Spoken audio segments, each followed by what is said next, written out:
अस्सलाम वालेकुम। नेक्स्ट जो हमारा टॉपिक है वो लेरेंजियल डिफ्थीरिया का है। और डिफ्थीरिया लेरेंजियल मींस कि ये लैरिंक्स के रीजन में होगा ना, तो इस वजह से इसको लेरेंजियल डिफ्थीरिया कहते हैं। अब ये होता है कि पहले पेशेंट को this is a corynebacterium diphtheriae की वजह से ये होता है और ड्रॉपलेट इन्फेक्शंस की वजह से ये ट्रांसमिट होता है। पहले बंदे को जो है ना वो फॉशल डिफ्थीरिया होता है। मैंने आपको फॉशल डिफ्थीरिया पढ़ाया था, तो मैंने आपको बताया था कि वो कौन कौन से रीजन्स को इन्वॉल्व करता है। ठीक है, तो फॉशल डिफ्थीरिया हुआ होता है, उसकी सेकेंडरली मोस्टली होता है लेरेंजियल डिफ्थीरिया। ये नहीं है कि पहले लेरेंजियल होगा तो फिर वो स्प्रेड करेगा। मोस्टली वही होता है कि उसकी कॉम्प्लिकेशन की वजह से जो है ना फॉशल डिफ्थीरिया जो है लेरेंजियल डिफ्थीरिया में कन्वर्ट हो जाता है। अब इसमें जो एज होती है मोस्टली आपको पता है 10 साल से जो छोटे बच्चे होते हैं उनके अंदर ये होता है। ठीक है, और यह है कि इम्यूनाइजेशन अगर ना प्रॉपर करवाई हो तो उसकी वजह से ही हो जाता है।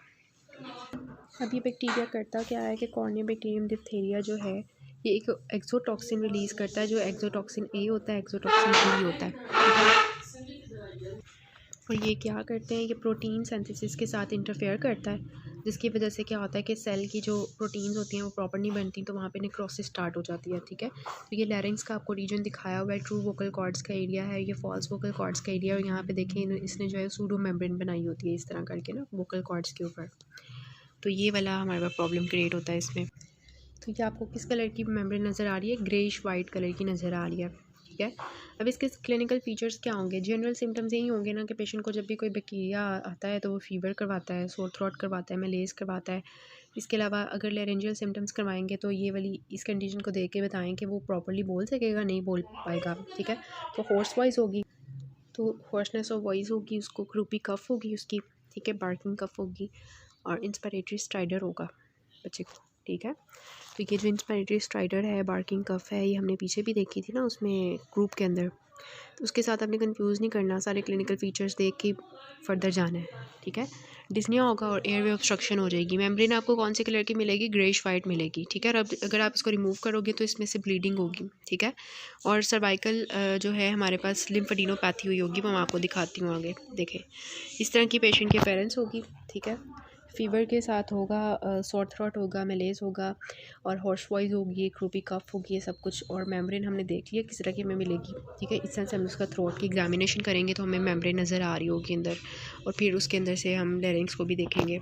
ठीक है, अच्छा ये जो है इसकी बहुत इंपॉर्टेंट एमसीक्यू है। मैंने आपको फॉशल डिफ्थीरिया पढ़ाते हुए भी बताया था कि बुल नेक हो जाती है, ये इसका एमसीक्यू होता है, इस तरह की नेक हो जाती है।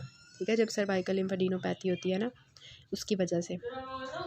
ठीक है, तो इसकी कॉम्प्लिकेशंस में ये है कि मायोकार्डाइटिस हो सकता है। ठीक है, और मसल्स की पैरालिसिस हो जाती है, नर्व्स जो है वो ख़राब हो जाती हैं इसकी वजह से ना। तो मायोकार्डाइटिस होता है और लेरेंजियल ऑब्स्ट्रक्शन होती है, जिसकी वजह से पेशेंट की सांस बिल्कुल बंद हो जाती है और मसल्स जो पैरालाइज हो जाते हैं पैलेट के। ठीक है, उसकी वजह से क्या होता है कि सेक्रीशंस उधर ही जमा होना शुरू हो जाती हैं, नीचे नहीं जा पाती। ठीक है, तो ये सारी इसकी कॉम्प्लिकेशंस हैं। Asphyxia, myocarditis, palatal paralysis, laryngeal and pharyngeal paralysis, मतलब सारे मसल जब पैरालिस होते जाएंगे पैलेट के, लेरेंजियल के, लेरिंग्स के और फेरिंग्स के, तो सारी पैरालिसिस स्टार्ट हो जाएगी। ठीक है, और वो मसल्स काम नहीं कर पाएंगे। डायफ्राम में अगर ख़राब हो जाएगा तो एस्फिक्सिया होगा, डेथ हो जाएगी, एयरवे प्रॉब्लम हो जाएगी। ठीक है, और मायोकार्डाइटिस होगा। ये सारी इसकी कॉम्प्लिकेशंस हैं। ठीक है, उसके बाद ट्रीटमेंट इसका कैसे करते हैं हम, जो है डिप्थीरिया एंटीटॉक्सिन होती है, हॉर्स सीरम से बनाई जाती है। इसका पहले हम टेस्ट डोज दे के पेशेंट को चेक करते हैं कि उसको कोई रिएक्शन तो नहीं हो रहा। और इसके जो यूनिट्स होते हैं वो वेरी करते हैं फ्रॉम 20,000, डिपेंडिंग अपॉन के क्या सिचुएशन है। 20,000 यूनिट्स से 100,000 यूनिट्स हम पेशेंट को देते होते हैं आईवी रूट से। ठीक है, साथ में हमने पेशेंट को जो है एंटी बैक्टीरियल्स देने होते हैं, जिनमें हम बेंजाइल पेंसिलिन देते हैं 6 आवर्स, एवरी 6 आवर्स 6 डेज़ के लिए। ठीक है, इंट्रामस्कुलरली देते हैं बेंजाइल पेंसिलिन। ठीक है, अगर पेशेंट को बेंजाइल पेंसिलिन से एलर्जी है तो उसको एरिथ्रोमाइसिन देते हैं। उसके अलावा हम क्या कर सकते हैं, अगर क्योंकि इसमें जो है ना फॉशल डिप्थीरिया में एयरवे मेंटेनेंस हमने तब करनी थी जब लेरेंजियल प्रॉब्लम आ गई थी। यहाँ पे तो हमने मस्ट करनी है ना, क्योंकि लेरेंजियल डिप्थीरिया है तो मेंटेनेंस ऑफ एयरवे करेंगे। ठीक है, हम ट्रेकियोस्टमी कर सकते हैं अगर बहुत ज़्यादा प्रॉब्लम है। और पेशेंट को जो है वो कहना है कि 2 से 4 हफ्ते, मतलब तकरीबन 1 महीना फुल रेस्ट करो। ठीक है, एक तो अपने गले को भी रेस्ट दो, ऊपर से खुद भी रेस्ट करो पूरी तरह, ताकि तुम ठीक हो जाओ। तो ये डिप्थीरिया के बारे में था, छोटा सा टॉपिक था लेकिन इम्पॉर्टेंट था। फिर आता है टीबी का टॉपिक। टीबी का टॉपिक भी छोटा सा रहा है। टीबी सबसे पहले आपको पता है माइकोबैक्टीरियम ट्यूबरकुलोसिस जो बैक्टीरिया होता है उसकी वजह से ये होता है। ठीक है, और ये भी जो है वो इस तरह से एक पर्सन से दूसरे पर्सन में जो है ट्रांसमिट होता है, ठीक है। और ये जो है ना सेकेंडरली लंग्स की टीबी की वजह से होता है कि लंग्स में पहले किसी को टीबी था और वो ब्लड की वजह से, ब्लड से फैलता हुआ लैरिंग्स में आ गया या डायरेक्टली हमारे लंग्स में से जो है ना ऊपर की तरफ लैरिंग्स में चला गया। तो दो इसके रूट्स होते हैं, या तो ये जो है ब्लड के थ्रू जाता है या फिर ये ऊपर की तरफ लैरिंग्स की तरफ आ जाता है। ये ट्रेकिया है ना, तो इधर से ये आएगा। अब इसने जो आना होता है ना, तो ये पोस्टीरियर, ये एंटीरियर पार्ट है ना हमारे लैरिंग्स का, ये पोस्टीरियर पार्ट है, तो ये पोस्टीरियर पार्ट में आके जो है ना कॉज करता है लैरिंग्स के, ठीक है। नीचे से आएगा तो ऊपर जाएगा, ठीक है। नीचे से आएगा ना जब हमारे नीचे से, ठीक है, तो ये ऊपर की तरफ जाएगा पोस्टीरियर साइड से लैरिंग्स के अंदर इंटर एरेटिनॉइड फोल्ड्स में। मतलब कि जो ये एरेटिनॉइड्स है ना, इनके दरमियान में जो एरिया यहाँ पे इंटर एरेटिनॉइड फोल्ड्स में, ठीक है, वोकल कॉर्ड्स में, वोकल कॉर्ड्स यहाँ पे ही बने होते हैं ना, इसके जो वोकल प्रोसेसेस आगे की तरफ होते हैं, तो आगे की तरफ वोकल कॉर्ड्स बने होते हैं, यहाँ पे ऐसे इन्फेक्शन कॉज करेगा, ठीक है। और फिर ऊपर की तरफ एपिग्लॉटिस की तरफ ये वाले जो है वेंट्रिकुलर बैंड्स भी हमारे होते हैं। वेंट्रिकुलर बैंड्स एक्चुअली हमारी जो कोडेंगुलर मेम्ब्रेन होती है ना, वो बना रही होती है। कोडेंगुलर मेम्ब्रेन जो होती है वो फॉल्स वोकल कॉर्ड्स बनाती है। तो वेंट्रिकुलर बैंड्स जो होते हैं वो फॉल्स वोकल कॉर्ड्स होते हैं, और ट्रू वोकल कॉर्ड्स जो है उनको हम सिंपली वोकल कॉर्ड्स भी कह सकते हैं। तो पोस्टीरियर पार्ट से जब ये इन्फेक्शन आएगा तो ये हमारे इंटरएरेटिनॉइड एरिया को इन्वॉल्व करेगा, ठीक है, वेंट्रिकुलर बैंड्स को, वोकल कॉर्ड्स को और एपिग्लॉटिस को इन्वॉल्व करेगा। अगर हम यहाँ से देखें तो अगेन ये जो पॉइंटेड एरिया होगा, मैंने आपको बहुत दफ़ा बताया कि ये हमारा इंटीरियर पार्ट होता है, यहाँ पे एपिग्लॉटिस भी इंटीरियरली होता है। पीछे वाला जो होता है वो पोस्टीरियर पार्ट होता है, जहाँ पे हमारे रेटिनॉइड पड़े होते हैं, और रेटिनॉइड के ऊपर हमारे कॉर्निकुलेट कार्टिलेजेस पड़े होते हैं, ठीक है। अब मैंने बात की कि जो यहाँ पे हमारे पास इन्फेक्शन स्प्रेड होगा वो कहाँ से कहाँ पे होगा, पोस्टीरियर पार्ट से आएगा, मतलब कि यहाँ से आएगा पोस्टीरियर पार्ट से, ठीक है, और आके जो है ना इंटर रेटिनॉइड एरिया को इन्वॉल्व करेगा, ठीक है। और हमारे जो है वो जो है वोकल कॉर्ड्स को इन्वॉल्व करेगा, मतलब ये जो ट्रू वोकल कॉर्ड्स हैं इनको इन्वॉल्व करेगा, ठीक है, और हमारे एपिग्लॉटिस को इन्वॉल्व करेगा। ये वाला रीजन है सारा इसने जो इन्वॉल्व करना है टीबी ने, ठीक है, टीबी में माइकोबैक्टीरियम ट्यूबरक्लोसिस ने। और इसके अलावा जो वेंट्रिकुलर बैंड्स होते हैं ये फॉल्स वोकल कॉर्ड्स की वजह से बनते हैं, यहाँ पे इसको भी इन्वॉल्व करेगा। तो ये सारा रीजन होता है टीबी का, पीछे की तरफ से आता है और इस तरह से, ठीक है, ट्रेकिया की तरफ से। अब शुरू में ना ये इसकी अर्ली स्टेज होती है, शुरू में ये अर्ली स्टेज है और ये इसकी लेट फेज़ है। अर्ली स्टेज में देखें कि किस तरह से आपको अपीयरेंस नज़र आ रही है वोकल कॉर्ड्स की, ये वोकल कॉर्ड्स है और ये इसका सराउंडिंग सारा रीजन है। इधर एपिग्लॉटिस होगा ऑब्वियसली, और पीछे जहाँ पे पॉइंटिंग एज होती है वहाँ पे एपिग्लॉटिस है, पीछे रेटिनॉइड है और ये सारा कुछ, ठीक है। अब देखें कि ये जो आपका बैक्टीरिया होता है ये नीचे से आता है, ठीक है, उसी तरह ऊपर आएगा तो सबसे पहले वहाँ पे आके जो है वो रेडनेस वगैरह करवाएगा, ठीक है, रेडनेस, स्वेलिंग, ये सब कुछ करवाएगा वहाँ पे आके, ठीक है। फिर आहिस्ता आहिस्ता जो है वो अल्सरेशन स्टार्ट हो जाएगी, ठीक है। अल्सरेशन आपने अभी तक पीछे किसी भी डिजीज़ में नहीं पढ़ी, ये बहुत इंपॉर्टेंट चीज़ होती है कि यहाँ पे अल्सरेशन हो जाती है लैरिंक्स में। ये देखें सारे अल्सर्स बन गए हैं, अल्सर्स नज़र आ रहे हैं सारे अंदर की तरफ, सारी वो खुद मतलब वो अल्सर क्या होता है कि अंदर कोई चीज़ जो डिग हो गई है, ठीक है। तो ये शुरू में इस तरह का होगा, बाद में इस तरह का हो जाएगा, मतलब कि अल्सरेटेड हो जाएगा। शुरू में रेडनेस और स्वॉलन था और बाद में इस तरह से, ठीक है। होता क्या है कि आपको पता है टीबी के जो है ग्रैनुलोमास बनते हैं, आपको पता है ना, टीबी का पूरा एक ग्रैनुलोमा बनता है लंग के अंदर भी, वो किसी भी जगह जाए तो वहाँ पे जो है वो ग्रैनुलोमा ही बनेगा। तो शुरू में ग्रैनुलोमा ही बने होते हैं जिन्होंने रेडनेस, स्वेलिंग वगैरह करवाई होती है, लेकिन बाद में क्या होता है कि वो ग्रैनुलोमा जो है उनकी मतलब वो टूट जाते हैं ना, तो उसकी वजह से वो अल्सरेट हो जाते हैं, मतलब उनके सारे कॉन्टेंट्स बाहर आएंगे और वो अल्सरेशन स्टार्ट कर देंगे। तो इस वजह से ये दो पेरेंट्स आती है। तो ये एक्चुअली मैंने आपको जड़ी ऐड करके बताया है कि ये जो अल्सरेशन है ना, ये ऐसे फील होती है जैसे किसी चूहे ने जो है ना खा लिया हो उसको। चूहा भी ऐसे ही खाता है ना, जड़ी जो है, जो हमारे घर के चूहे होते हैं वो जड़ी की तरह तो नहीं होते, वो कोई भी कपड़ा हो उसको ऐसे टुक देते हैं सारा।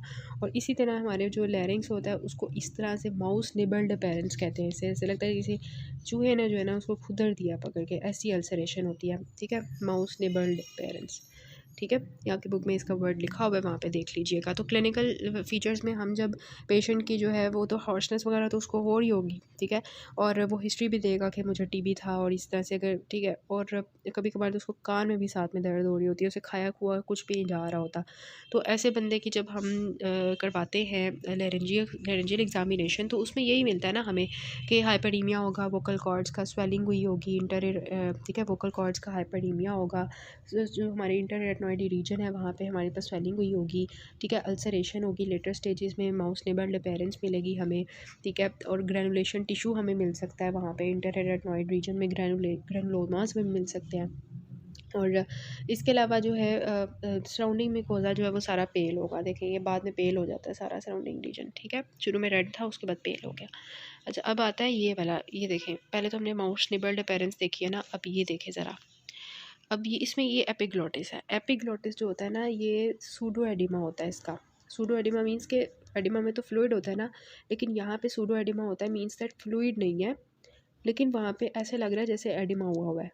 तो स्वॉलन एपिग्लोटिस आपको टर्बन लाइक अपेरेंस देता है, जैसे ये सिखों की टर्बन होती है ना, वैसे मोस्टली सिखों की इस तरह की होती है। तो ये देखें, सेम आपको उस तरह के पेरेंट्स मिल रही है टर्बन लाइक, ठीक है। तो ये जो है टर्बन एपिग्लोटिस आपका करेक्टरिस्टिक होता है। ये जो छोटी छोटी चीज़ें होती है ना, टर्बन एपिग्लोटिस, उसको आप ऐसे याद रखो, T for TB, T for turban epiglottis, ऐसे भी याद रख सकते हो, या इसके साथ माउस को याद कर लो, किसी भी एक निमोनिक बना लिया करो कि हाँ टर्बन एपिग्लोटिस है, उसके आगे जो है ना चूहे ने खुदरा हुआ है सारा, तो माउस नेबल्ड अपेरेंस, ये दोनों चीज़ें आपकी जो है टीबी में मिलेंगी आपको। ये देखें यहाँ पे ये एपिग्लोटिस का रीजन है, जो कि टर्बन, इस तरह से एपिग्लोटिस मिलता है आपको। और ये पीछे आपको जो है एरेटनॉइड्स वाला एरिया बल्कि सा मिलेगा, और जो वोकल कॉर्ड्स का एरिया ये आपको माउस नेबल्ड मिलेगा, ठीक है। ये करेक्टरिस्टिक चीज़ें हैं सारी इसकी टीबी की। अच्छा, अब हमने करवानी है डायग्नोसिस। डायग्नोसिस हम क्या करेंगे, सबसे पहले तो हम इसी तरह लेरिंग्स की इन्वेस्टिगेशन, हमने क्लिनिकल फीचर्स से सब कुछ डायग्नोस कर लिया, उसके बाद CBC ESR करवाएंगे, ये आपके मोस्टली जब इन्फेक्शस केस होते हैं ना उसमें आप करवाते होते हो। अच्छा, तो उसके बाद जो है आप CBC ESR करवाओगे, लेकिन ये चेक करने के लिए कि टीबी को कंफर्म करने के लिए कि पहले हमें पता है कि लंग्स में होता है मोस्टली, फिर हमारे जो है वो उसमें आता है लेरिंग्स के रीजन में आता है, तो हमने चेस्ट एक्सरे भी करवाना होता है। और आप जो है वो स्पूटम एग्जामिनेशन भी करवा लोगे, इस तरह इधर से आप याद करो, स्पूटम एग्जामिनेशन करवाओगे कि टीबी के लिए, बायोप्सी करवाओगे कि कैंसर जो नहीं है, कैंसर को रूल आउट करने के लिए, कार्सिनोमा को रूल आउट करने के लिए, ठीक है, क्योंकि इस तरह की जो ख़राब कंडीशन सारी हुई हुई है लेरिंग्स की, तो आप उसको कार्सिनोमा को भी सजेस्ट कर सकते हो कि आप बायोप्सी भी करवा लो, ठीक है। तो यही होंगे ना इसकी CBC ESR, एक्सरे चेस्ट करवाएंगे, clinical examination, sputum examination, biopsy करवा लेंगे, और इसके अलावा पेशेंट को कहेंगे चुप कर जाओ, ठीक है। ट्रीटमेंट इसका यही होता है कि आप पेशेंट की वो सारी दवाइयाँ, तो 2 टीबी की जो उसकी होती हैं, आइसोनियाज़िड, रिफेम्पिन और वो सारी, ठीक है, लेकिन उसको साथ में कहना है वॉइस रेस्ट करनी है, ठीक है, क्योंकि आपके गले का बहुत बुरा बुरा हाल हुआ है, माउस निबल्ड अपेरेंस है, टर्बन एपिग्लोटिस है, तो ज़रा अपना एहतियात कर लें। सो ये हमारा आज का टॉपिक था डिप्थेरिया, इसमें हमने मोस्टली इंपॉर्टेंट जो है वो याद रखना है, इसकी कॉम्प्लिकेशन, ये इसका ट्रीटमेंट हो गया, और पिक्चर स्टडी किया कर, इससे याद रहता है। टीबी था, उसका हमने देखा कौन से एरियाज इन्वॉल्व होते हैं, ये सारा mouse nibbled appearance, turban epiglottis, और इसकी ट्रीटमेंट एंड इन्वेस्टिगेशन वगैरह। अब ये देखें कि 65 ईयर ओल्ड है, ठीक है, थिन है, वेट लॉस के साथ आया हुआ है पेशेंट, डिस्फोनिया है, बोला नहीं जा रहा उससे, 3 महीने हो गए हैं, क्रोनिक चल रहा है, कफ हो रही है बार बार उसे, येलोइश प्रूलेंट फैक्टरेशन हो रही है, मतलब कि अब जो है ना वो सही मतलब पास से बढ़ा हुआ है, ठीक है। अच्छा, उसके बाद उसका हिस्ट्री ऑफ वेट लॉस है, लेथार्जिक है, हमने नेजोफ्रेंजियोस्कोपी की तो हमें वोकल कॉर्ड्स के अंदर अल्सरेशन नज़र आई, तो क्या होगी डायग्नोसिस, ट्यूबरक्लोसिस होगा लेरिंग्स का। इन्वेस्टिगेशन आप क्या करोगे, मैंने आपको बताई, CBC ESR, X ray chest, clinical examination, sputum examination, biopsy. Confirm कैसे करोगे डायग्नोसिस को, अपनी लॉजिक दे दो साथ में, ठीक है। तो ये लॉजिक आपने दे देनी है कि वो लेरिंग्स के अंदर कैसे आएगा बैक्टीरिया, क्योंकि हमने चेस्ट एक्सरे इसलिए करवाना है क्योंकि वो उसका लिंक होता है उसके साथ, ठीक है, लंग्स के साथ, इस तरह से आपने लॉजिक दे देनी है।